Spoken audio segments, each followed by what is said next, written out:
আজ আমরা আপনাদের বাংলাদেশের মুক্তিযুদ্ধের ইতিহাস দেখাবো। এই গল্প শুধু যুদ্ধের নয়, এটি আমাদের ভাষা, অধিকার ও স্বাধীনতার জন্য লড়াইয়ের ইতিহাস। মুক্তিযুদ্ধ শুরু হওয়ার পিছনে অনেক কারণ ছিল। ভাষা আন্দোলন 1948 সাল থেকে 1952 সাল। 1948 সালে পাকিস্তান সরকার উর্দুকে একমাত্র রাষ্ট্রভাষা ঘোষণা করে। মোহাম্মদ আলী জিন্নাহ ঘোষণা করেন যে উর্দুই হবে পাকিস্তানের একমাত্র রাষ্ট্রভাষা।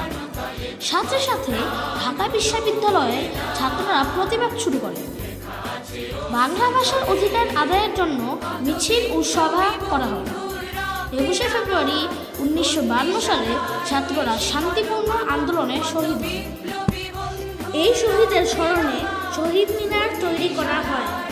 পরে 2000 সালে ইউনেস্কো 21শে ফেব্রুয়ারিকে আন্তর্জাতিক মাতৃভাষা দিবস হিসেবে ঘোষণা দেয়। এই ভাষা আন্দোলনই পরে স্বাধীনতার পথে নিয়ে যায়। মুক্তিযুদ্ধের কাল। ভাষা আন্দোলনের পরেও পূর্ব পাকিস্তানের মানুষ বৈষম্যের শিকার হয়। অর্থনৈতিক, শিক্ষা ও চাকরিতে তাদের ন্যায্য অধিকার দেওয়া হয়নি। 1970 সালের নির্বাচনে বঙ্গবন্ধু শেখ মুজিবুর রহমান জয়ী হন, কিন্তু ক্ষমতা তাকে দেওয়া হয়নি। এতে মানুষের ক্ষোভ বেড়ে যায় আর মুক্তিযুদ্ধ শুরু হয়। অপারেশন সার্চলাইট 25শে মার্চ 1971 সালে। 1971 সালের 25শে মার্চ রাতে পাকিস্তানি আর্মি অপারেশন সার্চলাইট চালায়। এই গণহত্যার নির্দেশ এসেছিল প্রেসিডেন্ট জেনারেল ইয়াহিয়া খান এর দিক থেকে। ওরা নিশ্চয় মানুষ, ছাত্র আর ঢাকা বিশ্ববিদ্যালয়কে টার্গেট করে। এই রাতটি ছিল নিহত ও আহত হয়। শহরে আতঙ্ক ছড়িয়ে পড়ে। স্বাধীনতা ঘোষণা 26শে মার্চ 1971 সাল। 26শে মার্চ প্রথম প্রহরে বাংলাদেশের স্বাধীনতা ঘোষণা করা হয়। এদিন থেকে বাংলাদেশের মানুষ সশস্ত্রভাবে লড়াই শুরু করে। যুদ্ধ ভালোভাবে চালানোর জন্য দেশকে 11টি সেক্টরে ভাগ করা হয়। প্রত্যেক সেক্টরে একজন কমান্ডার ছিল। Major Ziaur Rahman, major Khaled Mosharraf, major KM Shafiullah ছিলেন গুরুত্বপূর্ণ নেতা।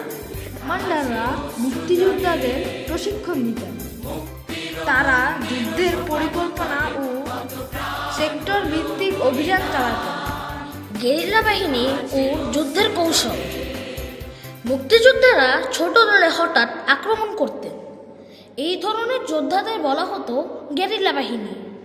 তারা সাধারণ মানুষের মতো থাকত, কিন্তু সুযোগ পেলে পাকিস্তানি আর্মির উপর হামলা করত। Operation jackpot. গেরিলা বাহিনীর বিখ্যাত অভিযান ছিল অপারেশন জ্যাকপট। 1971 সালে আগস্টে চট্টগ্রাম, মংলা ও নারায়ণগঞ্জ বন্দরে হামলা হয়। পাকিস্তানি বাহিনী বড় ক্ষতির মুখে পড়ে। গণহত্যা ও বধ্যভূমি। মুক্তিযুদ্ধে প্রায় 30 লক্ষ মানুষ শহীদ হন। অনেক গ্রাম ও বাড়িঘর ধ্বংস করা হয়। নারী, শিশু ও বৃদ্ধদের উপর ভয়াবহ নির্যাতন। 14ই ডিসেম্বর বুদ্ধিজীবীর হত্যা। পাকিস্তানি আর্মি বুঝে যায় যে ওরা হেরে যাবে, তাই 14ই ডিসেম্বর বাংলাদেশের শিক্ষক, ডক্টর, লেখকদের ধরে নিয়ে হত্যা করা হয়। ওদের উদ্দেশ্য ছিল দেশকে ভবিষ্যতে দুর্বল করে ফেলা। মিত্রদেশ ও সহায়তা। যুদ্ধে ইন্ডিয়া বাংলাদেশকে আশ্রয়, ট্রেনিং এর সৈন্য সাহায্য দিয়ে। সোভিয়েত ইউনিয়ন বাংলাদেশের পক্ষে ডিপ্লোম্যাটিক সাপোর্ট দেয়। অন্যদিকে USA আর চায়না পাকিস্তানকে সাপোর্ট করে। আত্মসমর্পণ ও বিজয় 16ই ডিসেম্বর 1971। অবশেষে 9 মাস যুদ্ধ শেষে 16ই ডিসেম্বর পাকিস্তানি বাহিনী আত্মসমর্পণ করে। বাংলাদেশ একটি স্বাধীন দেশ হিসেবে জন্ম নেয়। মুক্তিযুদ্ধ আমাদের আত্মত্যাগের ইতিহাস। এই স্বাধীনতা আমাদের সবসময় মনে রাখতে হবে। ধন্যবাদ।